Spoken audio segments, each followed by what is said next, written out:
Let's hear from Victoria Nuland. Victoria Nuland, now they're bringing out the true deep state functionaries, putting them in front of the camera, trying really hard to get this Ukraine money through. Now they're putting Victoria Nuland on camera, straight out of rehearsal. She is playing Ursula in The Little Mermaid, apparently. That's what that set is behind her. Oh, no, those are flags. Sorry. I thought that was the set of The Little Mermaid. It looks like Ursula's throne. You know, and she looks like Ursula. So I thought that was where they had her broadcasting in from. But no, those are flags of different. Okay, now it makes a little more sense. That's the next Disney reboot. Little Mermaid, the Genocide Edition. The Genocide Edition. Here she is making a pitch for funding for Ukraine. It is, and I do hear you and the others. It is, and I do hear you and the others in the administration and supporters talking about the vital necessity to do this. But as people say, hope is not a strategy. And do you have any actual belief or reason to believe that eventually this bill will be paid? And if not, how are you going to make sure Ukraine gets vital weapons and ammunition? Christiane, I have strong confidence that when the House comes back, after they've been out in their districts, hearing from the American people, after they have heard from Ukraine, they have heard from Europe, which, by the way, just... That's great.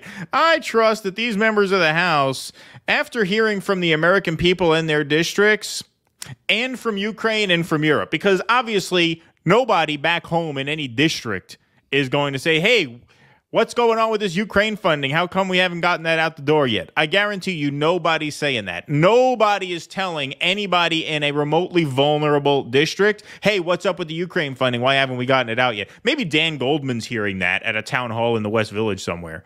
But nobody out there in America. Sadly, you're probably right.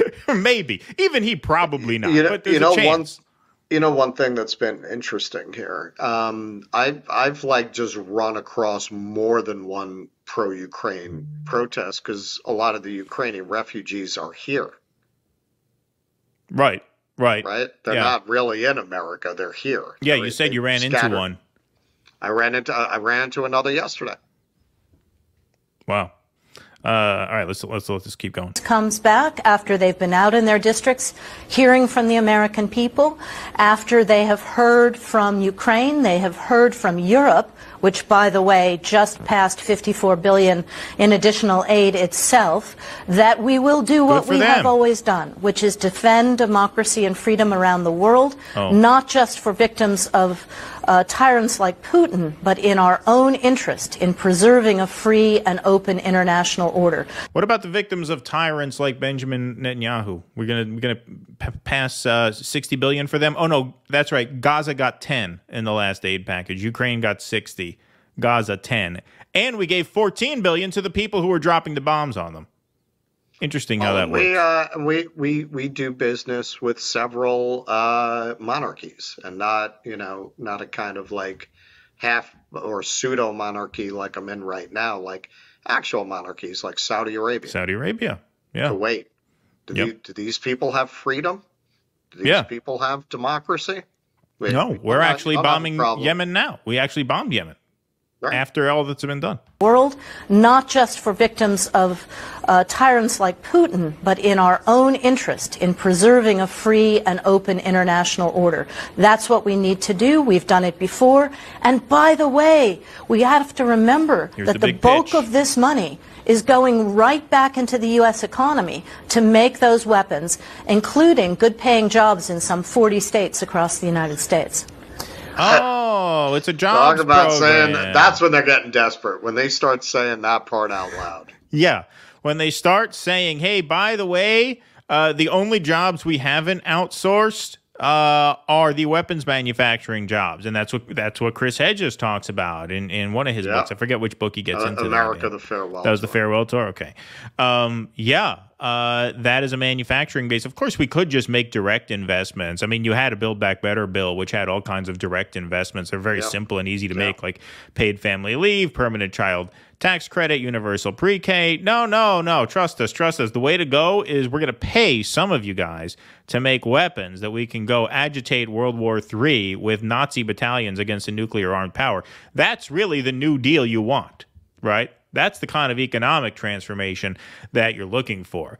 Oh, yeah, no, like I think when members of Congress go home to their districts and hear from Ukraine and Europe, okay, they're not hearing it in their districts. They're not hearing it in their districts. What a crock of shit. That is desperation right there. That is a desperate pitch when they're bringing her out of the shadows. They couldn't get Blinken to nail it. They couldn't get Sullivan to nail it. Now they got to go to Victoria Nuland. They got to put her on CNN.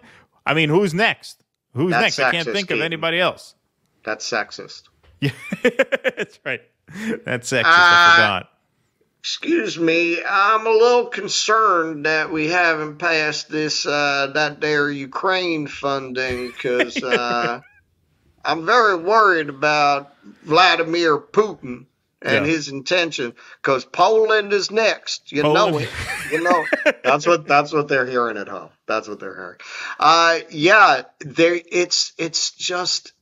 I feel like this must be what it felt like in 1787, where your elite class just becomes increasingly absurd in how it frames issues and just it's apropos of nothing. It's these people are daily delegitimize their right to hold power and to wield power. And I as as I often make clear, I think in all of this, it's the liberal class that continues to make excuses for these people that I find most contemptible. At least these folks are getting something out of being evil. What do you get out of supporting this kind of vacuous? If ever the phrase "the banality of evil" applied, it is in the case of this administration. People like Anthony Blinken and Victoria Nuland. Like, you see all these fucking people trying to run around and put a good face on fucking Joe Biden's dementia. What's in it for you? Like, what's in it? What the fuck's wrong with these people? They're terrified of Donald Trump, and you have to ask why. Why? I mean, but this goes back to what we were saying on the last show, and what we've, a running theme of this show is that their critique is so divorced from anything material, anything real. Right. Like if you go on to like one of the lib podcasts or one of the lib shows now, I don't know, maybe they got over this, but as of a couple days ago, they were still incessant wisecracking about the golden sneakers that Trump is now selling for $400 a piece because he's on the hook for a few $100 million according to the court. Like, that's the news. That's the world they live in. They think he's a con man and a huckster and a scam artist for getting his gullible voters to pay $400 a share. Like, that gets them. They're not even good shoes. They're not even good shoes. I saw a black kid. He said, "These are not good shoes." He laughed at it. Yeah, exactly. Like, that's the news to them. They don't pay attention to stuff like this. They don't care.